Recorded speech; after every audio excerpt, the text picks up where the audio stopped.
Hello. നമ്മളിപ്പം weight loss challenge തുടങ്ങിയിട്ട് ഒരു മാസം കഴിഞ്ഞു. ഈ ഒരു മാസത്തിനിടയ്ക്ക് മൊത്തം 6 കിലോയ്ക്ക് മേളിൽ കുറച്ചു.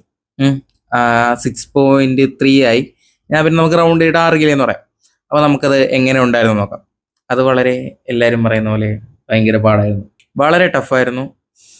മെയിനായിട്ട് നമുക്ക് ക്രേവിങ്സ് കൺട്രോൾ ചെയ്യാം, അതാണ് ഏറ്റവും വലിയ പാട്. രണ്ട്, ഫുഡിൻ്റെ ക്വാണ്ടിറ്റി കൺട്രോൾ ചെയ്യാം. ഇത് രണ്ടാണ് മെയിനായിട്ടുള്ള ഡിഫിക്കൽട്ടി. സോ ബാക്കിയുള്ള ഞാൻ പറയാം. ഈ ഒരു മാസത്തിനുള്ളിൽ ഞാൻ എന്തൊക്കെ ചെയ്ത് നോക്കാം. ഇനി എന്തൊക്കെ ചെയ്ത് നോക്കിയാലേ എന്തോരം ഡിഫിക്കൽട്ടായിരുന്നു, എങ്ങനെയൊക്കെ ചെയ്താണ് ഞാൻ ഇവിടം വരെ എത്തിയെന്ന് നോക്കാം. ഇതിന്റെ പ്ലാനും കൺട്രോളും ആ ഡീറ്റെയിൽസ് ഒക്കെ ഞാൻ മുമ്പത്തെ വീഡിയോസിൽ പറഞ്ഞിട്ടുണ്ട്. ബട്ട് അതിന്റെ പ്രോഗ്രസ് എന്താണെന്നാണ് ഞാൻ ഈ വീഡിയോ പറയാൻ പോകുന്നത്. സോ നമ്മൾ പ്ലാനും what we planned, what actually happened. So that's why gonna discuss on this video. ആദ്യത്തെ വീക്കിൽ ഞാൻ എന്തായാലും സ്വിഗ്ഗി സൊമാറ്റോ അൺഇൻസ്റ്റാൾ ചെയ്തു. ഇതാണ് എൻ്റെ മെയിൻ സോഴ്സ് ഓഫ് ഫുഡ്. നമ്മൾ മെയിൻ സോഴ്സ് ഓഫ് ഇൻകം എന്നൊക്കെ പറയില്ല, അതേപോലെ മെയിൻ സോഴ്സ് ഓഫ് ഫുഡ് ഇതായിരുന്നു.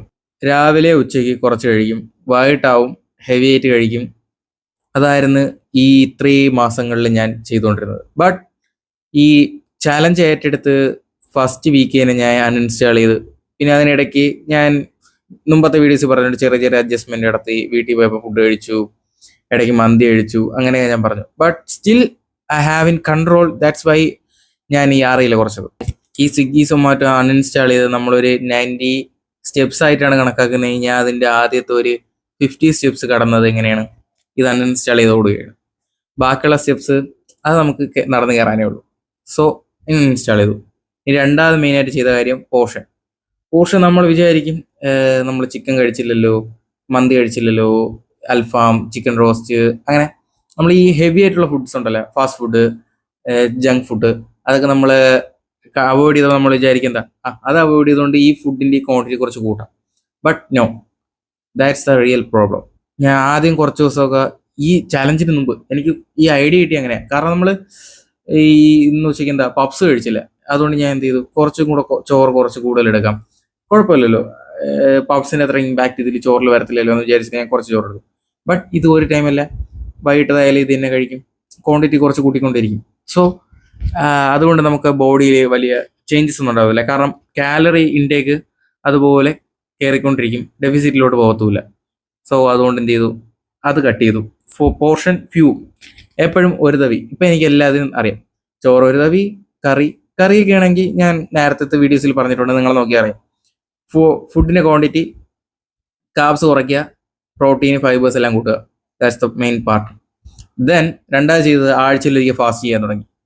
അതാണ് ഞാൻ എൻ്റെ ബൂസ്റ്റ് ചെയ്യാൻ വേണ്ടിയിട്ട് എന്ത് ചെയ്തു. കാരണം നമ്മളിങ്ങനെ ആ മന്ത് തുടങ്ങി, ഫസ്റ്റ് മന്ത് അല്ലേ, അപ്പോൾ നമ്മൾ വെയിറ്റ് ലോസ് ചാലഞ്ച് തുടങ്ങി വരുമ്പോൾ നമുക്ക് എങ്ങനെ അറിയാം, നമുക്ക് അറിയാൻ പറ്റും, നമുക്ക് വലിയ വിസിബിൾ ചേഞ്ചസ് ഒന്നും പെട്ടെന്ന് വരത്തില്ല. അതുകൊണ്ട് വിസിബിൾ ചേഞ്ച് വരാൻ വേണ്ടതിനാണ് ഞാൻ ആഴ്ചയിലൊരിക്കൽ ഫാസ്റ്റിംഗ് കൂടെ എടുത്തത്. ഫസ്റ്റ് വീക്ക് എടുത്തു. അപ്പം നോക്കിയപ്പം എനിക്ക് ആദ്യം എൻ്റെ ചേഞ്ച് മനസ്സിലായി. ഞാൻ പാൻറ്റിൻ്റെ ബെൽറ്റ് ഇടാൻ നേരത്ത് നമുക്ക് ആദ്യമൊക്കെ ബെൽറ്റ് ഇടുന്നതിൻ്റെ അവിടെ കുറച്ച് ടൈറ്റ് ആയിരുന്നു, പിന്നെ വന്നപ്പോൾ അത് കുറച്ച് ലൂസ് ആയിരുന്നു. അപ്പോൾ നമുക്ക് ആ ഡിഫറൻസ് ചെറുതായിട്ട് മനസ്സിലാവും, വേസ്റ്റ് ചെറുതായിട്ട് ലൂസ് ആവാനൊക്കെ തുടങ്ങി. സോ പ്രോഗ്രസ് ഉണ്ടെന്ന് മനസ്സിലായി. എന്നിട്ട് ഞാൻ പെട്ടെന്ന് വെയിറ്റ് മെഷീനിൽ കയറി നോക്കി വന്നതിന് 3 കിലോ കുറഞ്ഞു. വാവും, അതെപ്പോഴും 1 മന്ത് ആയില്ല, അതൊരു 20 ഡേയ്സ് ഒക്കെ ആയപ്പോൾ തന്നെ ഒരു 3 കിലോ കുറഞ്ഞിട്ടുണ്ട്. It's A good progress. അങ്ങനെ ഞാൻ എന്ത് ചെയ്തു, അത് കണ്ടപ്പോൾ ഞാൻ വീണ്ടും ബൂസ്റ്റ് ആയി. അപ്പോൾ ഫാസ്റ്റിംഗ് എടുത്തിട്ട് ഫുൾ ഡേ ഫാസ്റ്റിംഗ് എടുത്തിട്ട് ഒരു 4 ദിവസമൊക്കെ ആയുള്ളൂ. അപ്പോൾ ഞാൻ ഒരു ദിവസം കൂടെ നോക്കിയിരുന്നു, ഇന്നും കൂടെ നോക്കിയിട്ട് അടുത്ത ദിവസം വീണ്ടും ഫാസ്റ്റിംഗ് എടുത്ത്. ആഴ്ചയിൽ ഒരിക്കലാണ് ചെയ്യണതാണ് നല്ലത്, അതും യുവർ ഹെൽത്ത് ഈസ് ഓക്കെ.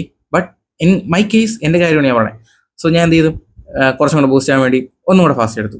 അങ്ങനെ ഞാൻ അപ്പോൾ നമുക്ക് കോൺഫിഡൻസ് കുറച്ചുകൂടെ കൂടും. അപ്പം ഞാൻ അടുത്ത് വിചാരിച്ചെന്താ, ഇടയ്ക്ക് ഇതിൽ വേറെ ഒന്നും ചെയ്തിട്ടില്ല, നടക്കാൻ പോയോ ഓടാൻ പോയോ വേറെ ഒന്നും ചെയ്യില്ല. പലപ്പോഴേക്ക് ടർഫിൽ 2-3 പ്രാവശ്യം, ഒരു മന്തിൻ്റെ ഇടയിൽ 2-3 പ്രാവശ്യം ക്രിക്കറ്റ് കളിക്കാൻ പോയി, ഒരു 2 hours ക്രിക്കറ്റ് കളിക്കും. ദാറ്റ്സ് ഓൾ, വേറെ ഒന്നും ചെയ്യില്ല. വർക്കൗട്ടൊന്നും ഒന്നുമില്ല. പിന്നെ ഗ്രീൻ ടീ കുടിക്കും കേട്ടോ. ഈ ഗ്രീൻ ടീ നമ്മളെ ഈ വെയിറ്റ് ലോസ് ബൂസ്റ്റ് ചെയ്യുന്നല്ലാതെ പെട്ടെന്ന് നമ്മളെ ഹെൽപ്പ് ചെയ്യത്തില്ല. എങ്ങനെ ഒരു റാപ്പിഡ് ചേഞ്ചിലോട്ടൊന്നും കൊണ്ടുവരത്തില്ല. നമ്മളെ ഈ വെയിറ്റ് ലോസ് ഈ ചാലഞ്ചസിൻ്റെ ഇടയിൽ കൂടി ഇതും കൂടെ ചെയ്ത് എന്താ ഒരു എക്സ്ട്രാ ആഡ് ഓൺ, അത്രേ ഉള്ളൂ. അല്ല വേറെ ഒരു വിസിബിൾ ചേഞ്ചസ് ഒന്നും പെട്ടെന്ന് കൊണ്ടുവരാൻ പറ്റത്തില്ല. സോ ഗ്രീൻ ടീ പക്ഷേ കുടിച്ചു, ആഡ് ഓൺസ് കിട്ടുക നല്ലതല്ലേ. ഇപ്പം ഫ്യൂവൽ നമ്മളിങ്ങനെ ഒരു സ്പീഡിന് പോകുമ്പോൾ ചെറിയ ഒരു ബൂസ്റ്റോ ഫ്യൂവലൊക്കെ കിട്ടുന്നപ്പം നമ്മൾ ഫുള്ള് കുറച്ചും കൂടെ കൂടും, നമ്മൾ കുറച്ചും കൂടെ പേസ് കൂട്ടിക്കും. So that's all. സോ അങ്ങനെ അത് കഴിഞ്ഞു. സോ നമ്മൾ 30 days കഴിഞ്ഞിട്ടൊരു 5 ദിവസം കൂടെ ആയി, ഒരു 35 ദിവസമായെന്ന് വെച്ചു. ഇനി നമ്മൾ ചെയ്യാൻ പോകുന്നതാണ് sugar cutting. So next stage sugar കട്ടും കൂടെ ചെയ്യുന്നതോടുകൂടി വെയിറ്റ് ലോസ് അടുത്ത സ്റ്റേജിലിട്ട് പോകും. അത് ഷുഗർ കട്ടിനെ കുറിച്ച് ഞാൻ അടുത്ത വീഡിയോ പറയാം, കാരണം അത് കുറച്ച് ചെറുതായിട്ട് എക്സ്പ്ലെയിൻ ചെയ്യുന്നുണ്ട്. For you and for me, എന്നെ ഫോളോ ചെയ്യുന്നവർക്ക് ഇപ്പം ഞാൻ കണ്ടില്ലേ 6 കിലോ കുറച്ചു, അതുകൊണ്ട് നിങ്ങൾക്ക് അടുത്ത അതേപോലെ 6 കിലോ അല്ല 7 കിലോയൊക്കെ കുറയ്ക്കാം. So stay tune for my next video.